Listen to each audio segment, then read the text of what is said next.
Hello and welcome to the CSP download. I'm Lydia and I'm the Children and Families Minister at Chalfont St Peter's Parish Churches. In our programme last week, we met Abraham and his wife Sarai. God promised Abraham and Sarai he would make them into a great nation. Abraham and Sarai had a son, Isaac, in their old age. Now, Isaac had twin sons called Jacob and Esau. They didn't get on awfully well, but that's another story. And then Jacob had 12 sons. I know, that's a lot, isn't it? And he also had some daughters, although we don't find out much about them. Our story today tells us all about Jacob and his 12 sons, and one of them in particular, and how he was part of God's big plan.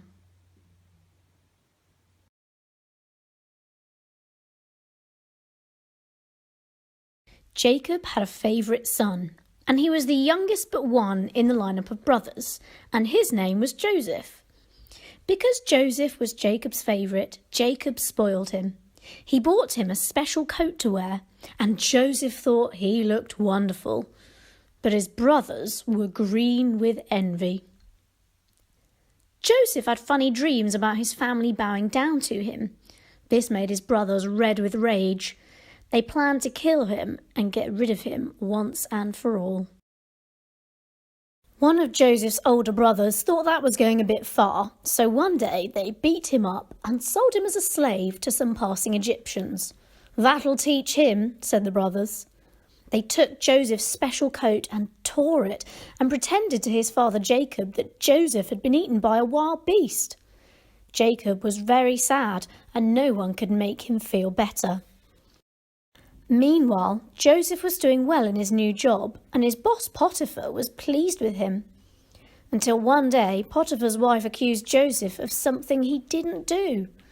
Potiphar was really cross and wouldn't listen to Joseph, and he sent him to prison. In prison, Joseph felt blue. But after a while, Joseph helped to look after the other prisoners, and even helped them to understand their dreams. He was good at that. He was in prison for a long time, but one day, Pharaoh, the leader of Egypt, had a dream and no one knew what it meant. "I know someone in jail who might be able to help," said one of Pharaoh's servants. Joseph listened carefully to Pharaoh's dream and told him that it was a warning from God. There were going to be 7 years of lots of food, then 7 years of not a lot of food. And if they planned carefully, they could save food from the 7 years of lots of food to eat in the 7 years of not a lot of food. I know, it's all very confusing, but Joseph was clever enough to be given the job of organising it all. Joseph was happy in his new important job and in his new home in Egypt. But one day, his brothers came. They'd run out of food, and they didn't recognise Joseph, but Joseph recognised them. They bowed at his feet, just as Joseph had dreamed all those years earlier. Joseph played a trick on his brothers to see if they'd changed. When he realised they were different to when he last saw them, he told them who he was. Everyone was shocked and happy, but also sad. "Don't worry," Joseph told them. "God has turned the bad thing that you did by selling me into a good thing, not only for you, but for the whole nation of Egypt." Joseph's family, including his dad Jacob, moved to Egypt and lived with Joseph, and he looked after them for the rest of his life.